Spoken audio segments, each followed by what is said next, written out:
Hey everyone, Aditya official में आपका स्वागत है। और आज हम पढ़ने वाले हैं भारतीय संविधान के महत्वपूर्ण अनुच्छेद कौन कौन से हैं जिससे कि एग्जाम में बार बार क्वेश्चन होते हैं रिपीट मोड में। तो बेसिकली इस वीडियो में हम सारे इंपॉर्टेंट आर्टिकल्स लिए हैं जो कि चाहे पीसीएस एग्जाम हो, चाहे एसएससी हो, चाहे रेलवे हो, कोई भी एग्जाम हो, जीके के अंदर जो आर्टिकल वाला पोर्शन है उसके बारे में अध्ययन करेंगे मैं इस वीडियो में। तो लास्ट तक वीडियो को देखना। तो जो फर्स्ट आर्टिकल है वो बताता है कि जो संघ का नाम है और उसका जो राज्य क्षेत्र के बारे में जो उल्लेख करता है वो आर्टिकल फर्स्ट करता है। नेक्स्ट आर्टिकल सेकंड है, और आर्टिकल सेकंड में जो बताया गया है कि जो नए राज्यों के जो प्रवेश है या फिर उनकी स्थापना है उसके बारे में जिक्र करता है आर्टिकल सेकंड, यानी कि अनुच्छेद 2। अनुच्छेद 3 कहता है कि जो नए राज्यों का निर्माण है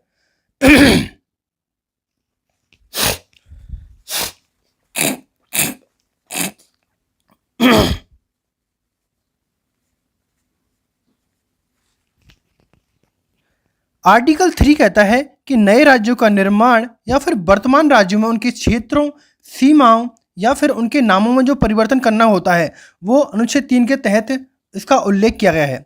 नेक्स्ट जो आर्टिकल है वो है 5 आर्टिकल, और ये कहता है कि संविधान के प्रारंभ में जो सिटीजनशिप थी उसके बारे में उल्लेख करता है आर्टिकल 5 या फिर अनुच्छेद 5। नेक्स्ट जो आर्टिकल है वो है मौलिक अधिकारों से संबंधित आर्टिकल 14। आर्टिकल 14 कहता है कि विधि के समक्ष समानता का अधिकार। तो ध्यान रखना, समानता का जो अधिकार है विधि के समक्ष वो अनुच्छेद 14 में इसका उल्लेख किया गया है। नेक्स्ट अनुच्छेद है अनुच्छेद 15। ये कहता है कि धर्म, मूल वंश, जाति, लिंग या जन्म स्थान के आधार पर विभेद का प्रतिषेध का जो उल्लेख है वो अनुच्छेद 15 में है। आपको ये सीक्वेंस याद रखना पड़ेगा, धर्म, मूल वंश, जाति, लिंग या जन्म स्थान, 5 वर्ड्स हैं इसमें अनुच्छेद 15 में। तो क्वेश्चन पूछा जाएगा कि अनुच्छेद 15 में ऐसा कौन सा वर्ड है जिसका उल्लेख नहीं किया गया है, तो आपको ऑप्शन दे देगा धर्म, मूल वंश, जाति, लिंग या इसके अलावा कोई और ऑप्शन दे देगा। तो आपको बेसिकली अनुच्छेद 15 इंपॉर्टेंट है। तो नेक्स्ट आगे बढ़ते हैं।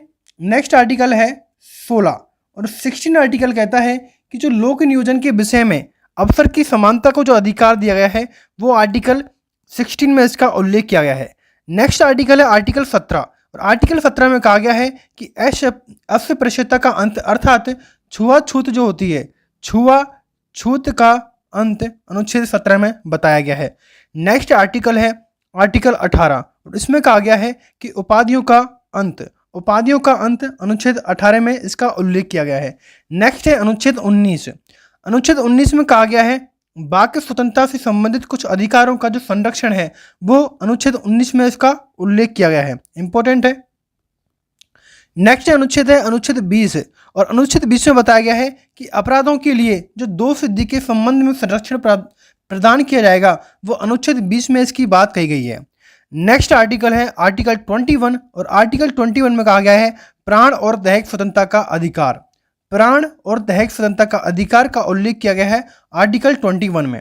नेक्स्ट आर्टिकल है आर्टिकल 21 का कै पोर्शन, अर्थात जो 6 से 14 वर्ष तक के सभी बच्चे हैं उनको निःशुल्क और अनिवार्य शिक्षा का जो अधिकार है वो उसका उल्लेख किया गया है अनुच्छेद 21 कै में। तो इतना आपको याद रखना है। नेक्स्ट आर्टिकल है अनुच्छेद 22, और अनुच्छेद 22 में कहा गया है कि कुछ दशाओं में गिरफ्तारी या फिर निरोध से संरक्षण जो प्रदान किया जाएगा वो अनुच्छेद 22 में प्रदान किया जाएगा। नेक्स्ट है अनुच्छेद 23, और अनुच्छेद 23 में कहा गया है कि मानव दुर्व्यापार और बलात्श्रम का जो प्रतिषेध करता है वो आर्टिकल 23 करता है। नेक्स्ट आर्टिकल है आर्टिकल 24, और आर्टिकल 24 में कहा गया है कि कारखानों या फिर आदि बालकों के नियोजन का जो प्रतिषेध करेगा वो अनुच्छेद 24 करेगा। नेक्स्ट आर्टिकल है आर्टिकल 25, और 25 में कहा गया है अंतःकरण की और धर्म को अबाध रूप से मानने, आचरण या फिर प्रचार करने की जो स्वतंत्रता दी गई है वो अनुच्छेद 25 में दी गई है। नेक्स्ट अनुच्छेद है अनुच्छेद 29, और अनुच्छेद 29 में अल्पसंख्यक वर्गों के हितों का संरक्षण प्रदान किया गया है अनुच्छेद 29 में। तो ये इंपॉर्टेंट है अनुच्छेद 29। नेक्स्ट आर्टिकल है आर्टिकल 32, संवैधानिक उपचारों का जो अधिकार है वो आर्टिकल 32 में बताया गया है। नेक्स्ट है 39 का कै पोर्शन, यानी कि समान न्याय और निःशुल्क की विधिक जो सहायता है वो आर्टिकल 39 के कै पोर्शन में बताया गया है। नेक्स्ट आर्टिकल है आर्टिकल 40, वेरी इंपॉर्टेंट, क्योंकि इसमें ग्राम पंचायत की स्थापना का जो प्रावधान किया गया है वो अनुच्छेद 40 में किया गया है। अनुच्छेद 41 कहता है कि कुछ दशाओं में काम, शिक्षा और लोक सहायता पाने का जो अधिकार है वो उसका उल्लेख अनुच्छेद 41 में किया गया है। नेक्स्ट अनुच्छेद है 43 का ख पोर्शन, अर्थात सहकारी समितियों का जो संवर्धन है वो अनुच्छेद 43 का ख में बताया गया है। नेक्स्ट है अनुच्छेद 44 और इसमें एक समान सिविल संहिता बताई गई है नागरिकों को। तो ध्यान रखना, समान सिविल संहिता वो बताई गई है आर्टिकल 44 में, यानी कि अनुच्छेद 44 में। नेक्स्ट अनुच्छेद है अनुच्छेद 45 या फिर 45, 6 वर्ष से कम आयु के बच्चों की बाल्यावस्था की देखभाल और शिक्षा का जो प्रावधान है वो आर्टिकल 45 में कहा गया है। नेक्स्ट अनुच्छेद है 48 का क पोर्शन। 48 का क पोर्शन कहता है कि पर्यावरण का संरक्षण और संवर्धन तथा वन्य जीवों की जो रक्षा का प्रावधान किया गया है वो आर्टिकल 48 का क पोर्शन में किया गया है। नेक्स्ट है अनुच्छेद 50। अनुच्छेद 50 में कहा गया है कि कार्यपालिका से न्यायपालिका का पृथक्करण का जो उल्लेख किया गया है वो अनुच्छेद 50 में किया गया है। नेक्स्ट अनुच्छेद है अनुच्छेद 51 और अनुच्छेद 51 में कहा गया है कि अंतर्राष्ट्रीय शांति और सुरक्षा की अभिवृद्धि का जो उल्लेख किया गया है अनुच्छेद 51 में किया गया है। नेक्स्ट अनुच्छेद है अनुच्छेद 51 के, इसमें मूल कर्तव्य का उल्लेख किया गया है। अनुच्छेद 51 के में मूल कर्तव्य। नेक्स्ट अनुच्छेद है भारत का राष्ट्रपति का उल्लेख अनुच्छेद 52 में किया गया है।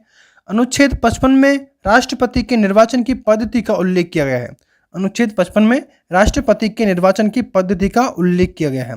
नेक्स्ट अनुच्छेद है राष्ट्रपति के पुनर्निर्वाचन के लिए जो पात्रता है उसका उल्लेख अनुच्छेद 57 में कहा गया है।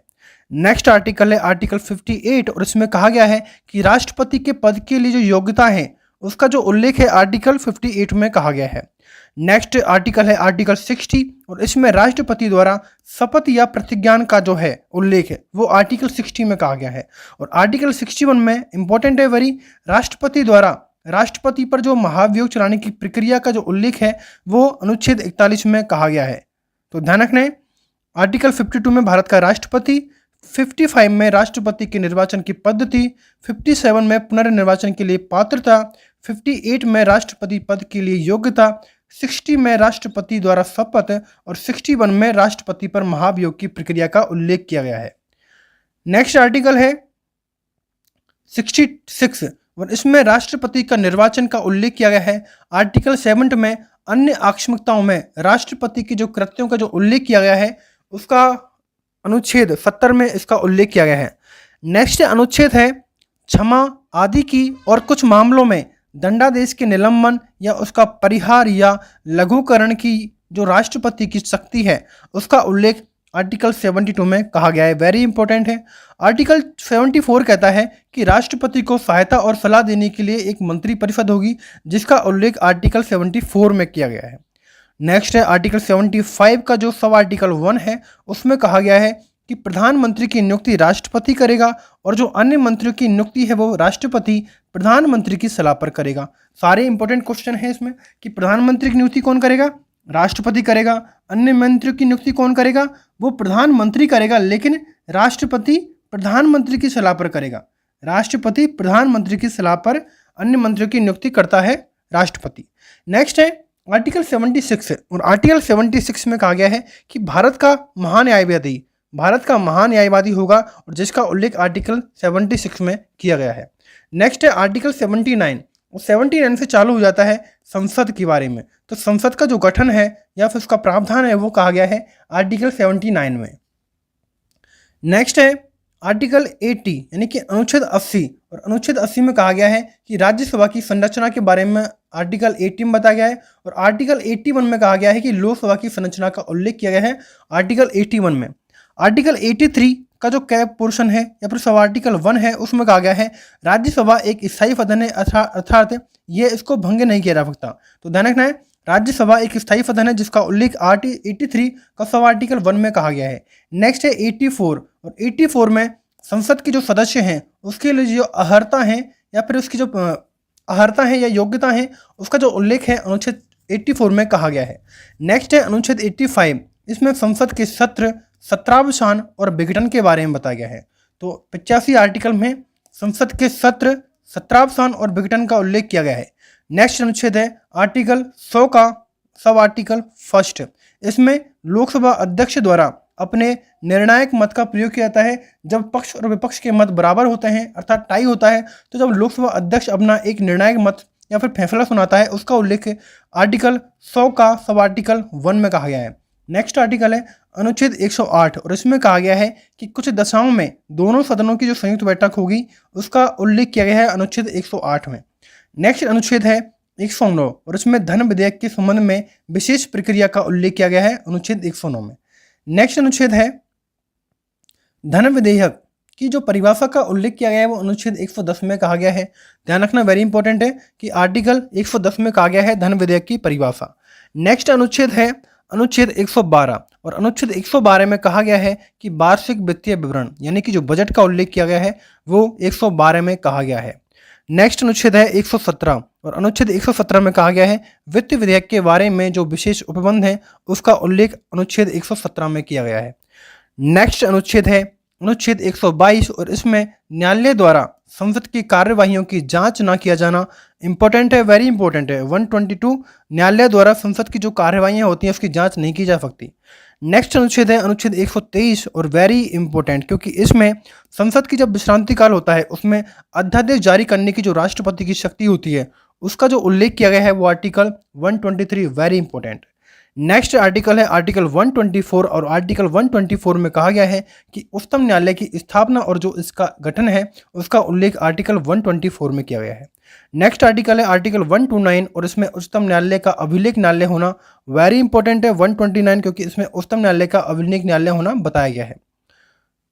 नेक्स्ट आर्टिकल है आर्टिकल 137 और आर्टिकल 137 में कहा गया है कि जो उच्चतम न्यायालय की पुनर्विलोकन की शक्ति है, पुनर्विलोकन की जो शक्ति है वो अनुच्छेद 137 में बताया गया है। अनुच्छेद 143 में उच्चतम न्यायालय से परामर्श करने की जो राष्ट्रपति की शक्ति है उसका उल्लेख किया गया है, वेरी वेरी इंपॉर्टेंट 143 क्योंकि इसमें राष्ट्रपति की जो परामर्श करने की शक्ति है, उच्चतम न्यायालय से जो परामर्श करने की राष्ट्रपति की शक्ति है उसका उल्लेख किया गया है। नेक्स्ट अनुच्छेद है अनुच्छेद 148 और अनुच्छेद 148 में कहा गया है कि भारत का नियंत्रक और महालेखा परीक्षक होगा एक, जिसका उल्लेख अनुच्छेद 148 में कहा गया है। सीधे सीधे क्वेश्चन पूछे जाते हैं कि भारत का नियंत्रक एवं महालेखा परीक्षक का उल्लेख कौन से अनुच्छेद में किया गया है, तो अनुच्छेद 148 में भारत का नियंत्रक एवं महालेखा परीक्षक का उल्लेख किया गया है। नेक्स्ट अनुच्छेद है अनुच्छेद 155। अनुच्छेद 155 में कहा गया है कि राज्यपाल की नियुक्ति के बारे में बताया गया है अनुच्छेद 155 में। और राज्यपाल की नियुक्ति कौन करता है, तो राज्यपाल की नियुक्ति करता है राष्ट्रपति। नेक्स्ट अनुच्छेद है अनुच्छेद 161 और इसमें बताया गया है कि जो क्षमा आदि के कुछ मामलों में दंडादेश के निलंबन या परिहार या लघुकरण की जो राज्यपाल की शक्ति है इसका उल्लेख है 161 में। तो ध्यान रखना है 161 में राज्यपाल की शक्ति है, जबकि जो राष्ट्रपति को कौन सा अनुच्छेद है, अनुच्छेद 72 में कहा गया है कि क्षमा आदि की कुछ मामलों में दंडादेश के निलंबन, परिहार या फिर लघुकरण की राष्ट्रपति की शक्ति। 72 में राष्ट्रपति की शक्ति है और 161 में राज्यपाल की शक्ति है। नेक्स्ट है अनुच्छेद 162 और अनुच्छेद 162 में राज्य की कार्यपालिका शक्ति का विस्तार किया गया है।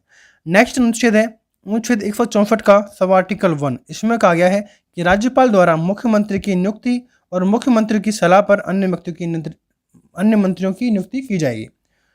नेक्स्ट आगे बढ़ते हैं। नेक्स्ट आर्टिकल है आर्टिकल 165 और इसमें कहा गया है कि राज्य का महाधिवक्ता होगा एक, और जिसका अनुच्छेद 165 में किया गया है। नेक्स्ट अनुच्छेद है अनुच्छेद 169 और इसमें राज्य में विधान परिषदों का उत्पादन या फिर सृजन का उल्लेख किया गया है। नेक्स्ट अनुच्छेद है अनुच्छेद 174 और इसमें राज्यपाल द्वारा राज्य विधानमंडल के समय समय पर सत्र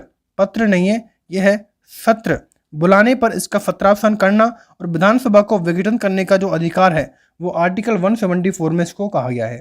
नेक्स्ट है आर्टिकल 200। राज्यपाल द्वारा विधायकों पर अनुमति देना या फिर अनुमति पर रोक लगाना या फिर राष्ट्रपति के विचार के लिए आरक्षित कर देना उसको कहता है आर्टिकल 200। वेरी इंपॉर्टेंट है, राज्यपाल से संबंधित जो भी इंपॉर्टेंट आर्टिकल है। इसमें राज्यपाल द्वारा विधायकों पर अनुमति देना या फिर अनुमति रोक लेना या फिर इसको राष्ट्रपति के लिए आरक्षित कर लेना, इसका उल्लेख आर्टिकल 200 में किया गया है। नेक्स्ट आर्टिकल है आर्टिकल 201 अर्थात 201 और इसमें राष्ट्रपति के विचार के लिए आरक्षित जो विधेयक है उसका उल्लेख किया गया है जो कि राज्यपाल रखता है आरक्षित कर। नेक्स्ट आर्टिकल 213 इसमें विधानमंडल के विश्रांति काल में राज्यपाल की अध्यादेश जारी करने की शक्ति का उल्लेख किया गया है। इतने सारे इंपॉर्टेंट आर्टिकल हैं। नेक्स्ट आगे बढ़ते हैं। नेक्स्ट है आर्टिकल 214 यानी कि 214। इसमें राज्यों के लिए उच्च न्यायालय का उल्लेख किया गया है 214 आर्टिकल में। आर्टिकल 215 कहता है कि उच्च न्यायालय का अभिलेख न्यायालय होना, उच्च न्यायालय का अभिलेख न्यायालय होना 215 आर्टिकल में बताया गया है। नेक्स्ट है आर्टिकल 216 और इसमें उच्च न्यायालयों का गठन के बारे में बताया गया है। आर्टिकल 216 में उच्च न्यायालयों का गठन के बारे में बताया गया है। नेक्स्ट आर्टिकल है 217 और इसमें उच्च न्यायालय के न्यायाधीशों की नियुक्ति और उसके पद की शर्तों के बारे में उल्लेख किया गया है आर्टिकल 217 में। नेक्स्ट आर्टिकल है 219 और इसमें उच्च न्यायालयों के न्यायाधीशों द्वारा शपथ या प्रतिज्ञान का जो उल्लेख किया गया है वो किया गया है आर्टिकल 219। आर्टिकल 226 कहता है कि उच्च न्यायालय की कुछ रिटों के बारे में बताया गया है आर्टिकल 226 में। नेक्स्ट आर्टिकल है 231 और इसमें दो या अधिक राज्यों के लिए एक ही राज्यपाल की जो स्थापना होती है फिर नियुक्ति होती है उसका जो उल्लेख है वो आर्टिकल 231 में किया गया है। नेक्स्ट आर्टिकल है 233 और इसमें जिला न्यायालयों की नियुक्ति के बारे में बताया गया है। नेक्स्ट आगे बढ़ते हैं। नेक्स्ट आर्टिकल है 239 और 239 में कहा गया है कि संघ और राज्य क्षेत्रों का प्रशासन आर्टिकल 239 में है। नेक्स्ट आर्टिकल है 239 का सब आर्टिकल फर्स्ट यानी कि दिल्ली के संबंध में विशेष उपबंध बताए गए हैं 239 में। नेक्स्ट आर्टिकल है 241 और इसमें संघ राज्य क्षेत्रों के लिए उच्च न्यायालय की व्यवस्था की गई है। नेक्स्ट अनुच्छेद है 243 का सब आर्टिकल 1 या फिर क्या, इसमें ग्राम सभा के बारे में बताया गया है। 243 का सब आर्टिकल सेकेंड में बताया गया है कि पंचायतों का गठन होगा। आर्टिकल 243 का सब आर्टिकल 3 या फिर गे में बताया गया है कि पंचायतों की संरचना। आर्टिकल 243 का सब आर्टिकल 4 कहता है कि पंचायतों में स्थानों का जो आरक्षण है उसके बारे में, तो ध्यान रखना है। आर्टिकल 243 का सब आर्टिकल ग्राम सभा, 243 का सब आर्टिकल सेकेंड का पंचायत का गठन, 243 का सब आर्टिकल 3 में पंचायत की संरचना, 243 का सब आर्टिकल 4 में पंचायतों में स्थानों का आरक्षण का उल्लेख किया गया है। नेक्स्ट आगे बढ़ते हैं। 243 का सब आर्टिकल ज पंचायतों के वित्तीय मामलों पर सिफारिश करने के लिए राज्यों द्वारा वित्त आयोग का गठन करने का प्रावधान कहा गया है 243 का सब आर्टिकल ज। 243 का सब आर्टिकल ट पंचायतों के लिए निर्वाचन का उल्लेख किया गया है। 243 ध में नगर पालिकाओं का गठन का उल्लेख किया गया है। 243 या का में नगर पालिकाओं के लिए निर्वाचन का उल्लेख किया गया है। 243 या घ में जिला योजना के लिए समिति का उल्लेख किया गया है। नेक्स्ट है 243 या का झ पॉइंट सहकारी समितियों का निर्गमन 243 या झ में किया गया है। नेक्स्ट है 249 और इसमें राज्य सूची के विषय के संबंध में राष्ट्रीय हित में विधि बनाने की जो संसद की शक्ति है उसका उल्लेख किया गया है अनुच्छेद 249 में। नेक्स्ट आगे बढ़ते हैं। अनुच्छेद है 253 और अनुच्छेद 253 में कहा गया है कि अंतर्राष्ट्रीय करारों को प्रभावित करने के लिए जो विधान है उसका उल्लेख आर्टिकल 253 में किया गया है। नेक्स्ट आर्टिकल है आर्टिकल 266 और इसमें भारत और राज्यों की जो संचित निधियां हैं और लोक लेखा के बारे में जो प्रावधान है वो आर्टिकल 266 में बताया गया है। नेक्स्ट आर्टिकल है 267 और इसमें भारत के आकस्मिकता निधि के बारे में बताया गया है 267। नेक्स्ट आर्टिकल है 280 वेरी इंपॉर्टेंट, इसमें वित्त आयोग के बारे में बताया गया है। नेक्स्ट आर्टिकल है 301 का क्या, इसमें विधि के प्राधिकार के बिना व्यक्तियों को संपत्ति से वंचित न किया जाना इसका उल्लेख किया गया है। नेक्स्ट आर्टिकल है आर्टिकल 312 और इसमें अखिल भारतीय सेवाओं का उल्लेख किया गया है आर्टिकल 312 में। नेक्स्ट आर्टिकल है आर्टिकल 315 और इसमें संघ और राज्यों के लिए जो लोक सेवा आयोग है उसका उल्लेख किया गया आर्टिकल 315 में। नेक्स्ट आर्टिकल है आर्टिकल 324 और इसमें निर्वाचनों के अधीक्षक निदेशन और नियंत्रण का जो प्रावधान निर्वाचन के लिए आयोग में निहित होना उसका प्रावधान किया गया आर्टिकल 324 में। नेक्स्ट आर्टिकल है आर्टिकल 326 और इसमें लोकसभा और राज्यसभा की विधानसभाओं के लिए निर्वाचनों का वयस्क मताधिकार के आधार पर होना इसका आर्टिकल बताया गया article 326 very very important. Next article है 330 और इसमें बताया गया कि लोकसभा में जो एससी और एसटी की जो सीटों का आरक्षण है उसके बारे में बताया गया आर्टिकल 330 में। नेक्स्ट आर्टिकल है 331 और इसमें लोकसभा में आंग्ल भारतीय समुदाय का जो प्रतिनिधित्व था उसको 104वें संविधान संशोधन अधिनियम द्वारा 2019 द्वारा निष्प्रभावित कर दिया गया है। तो ध्यान रखना है जो एंग्लो इंडियन समुदाय का प्रतिनिधित्व था जो कि अनुच्छेद 331 में उसको 104वें संविधान संशोधन अधिनियम 2019 द्वारा उसको कैंसिल कर दिया गया है। नेक्स्ट आर्टिकल है अनुच्छेद 332 और इसमें राज्य की विधानसभाओं में अनुसूचित जातियों या फिर अनुसूचित जनजातियों के लिए स्थानों का आरक्षण का प्रावधान किया गया है अनुच्छेद 332 में। और नेक्स्ट है अनुच्छेद 333, इसमें लोकसभा में एंग्लो इंडियन समुदाय का प्रतिनिधित्व था, जिसको 104वें संविधान संशोधन द्वारा 2019 में इसको निरस्त कर दिया गया है।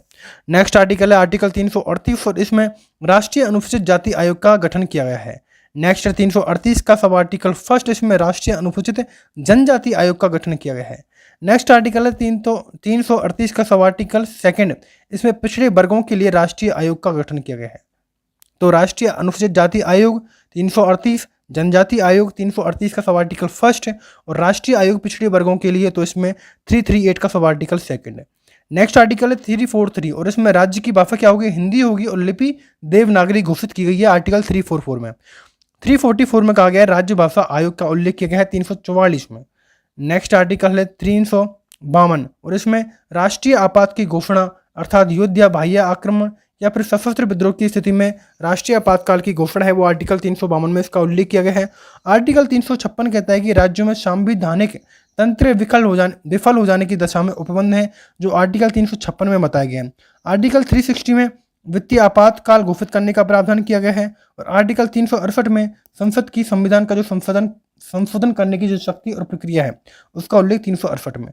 तो 352 राष्ट्रीय आपातकाल, 356 संवैधानिक तंत्र के विफल हो जाने पर, 360 वित्तीय आपातकाल और 368 में संविधान का संशोधन करने की शक्ति का उल्लेख संसद को दिए गए हैं। तो इस तरह हमारे जो भी इंपॉर्टेंट आर्टिकल थे इसमें हमने अप्रॉक्स 120 प्लस इंपॉर्टेंट आर्टिकल किए हैं। अगर आपको सेशन अच्छा लगा तो वीडियो को लाइक करें, शेयर करें, सब्सक्राइब करें। Thanks for watching.